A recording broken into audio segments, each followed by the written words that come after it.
Hey guys, how's it going? Ghosty Rich here today, and today we're going to be installing a new K&N air filter on the C7 Corvette.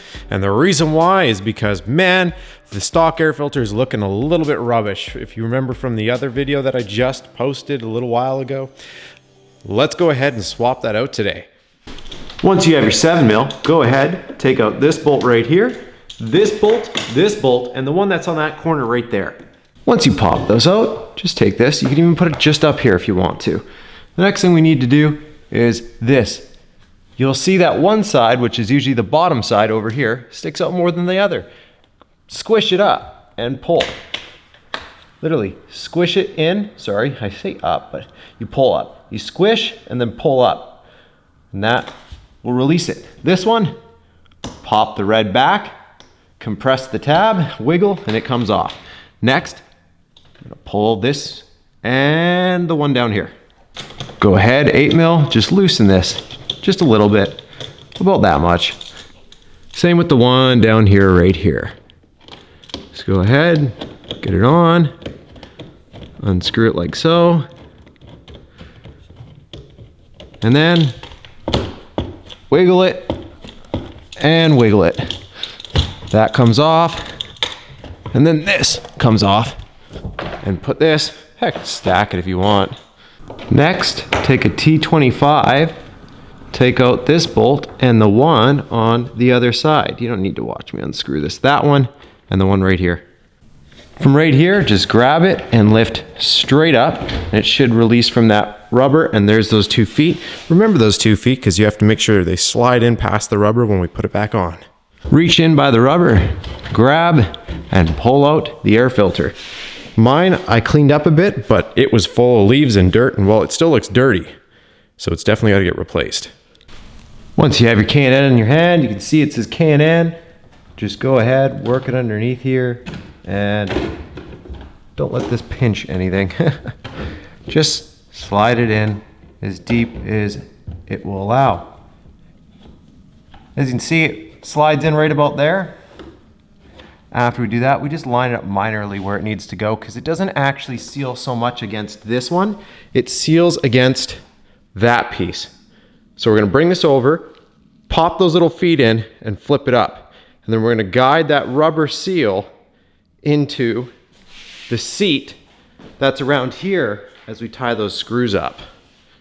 I figure I'd give you one last look before I seal this up. So there's that, there's the rubber ring.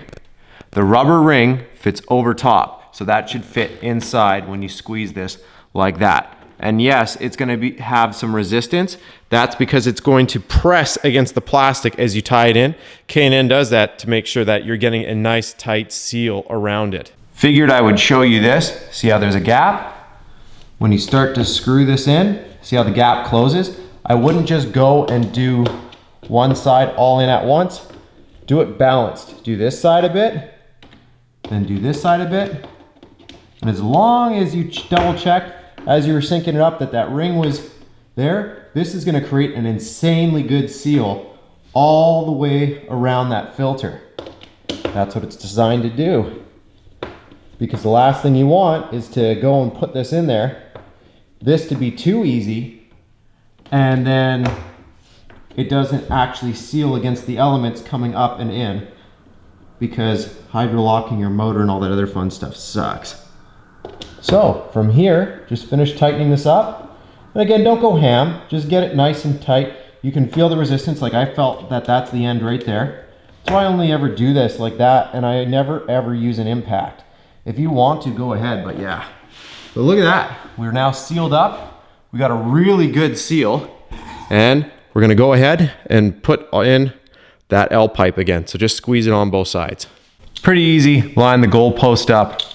So this goes in right here.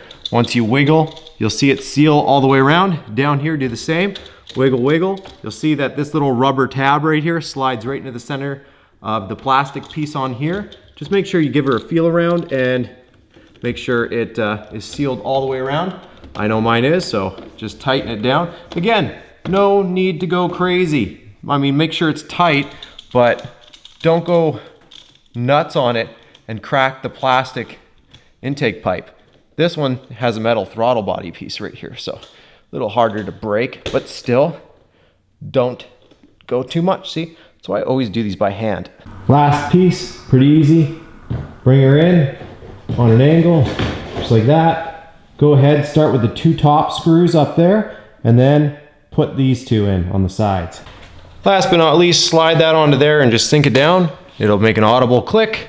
Come over here, take this piece, plug it in to your throttle map sensor right here, and sink it in. Perfect. From there, go ahead, start it up and see what you think. I wouldn't suggest revving it right out of the get-go. Just let it warm up a little bit first. You can do that while you put your tools away. All right, I think it's warmed up enough. Let's go ahead.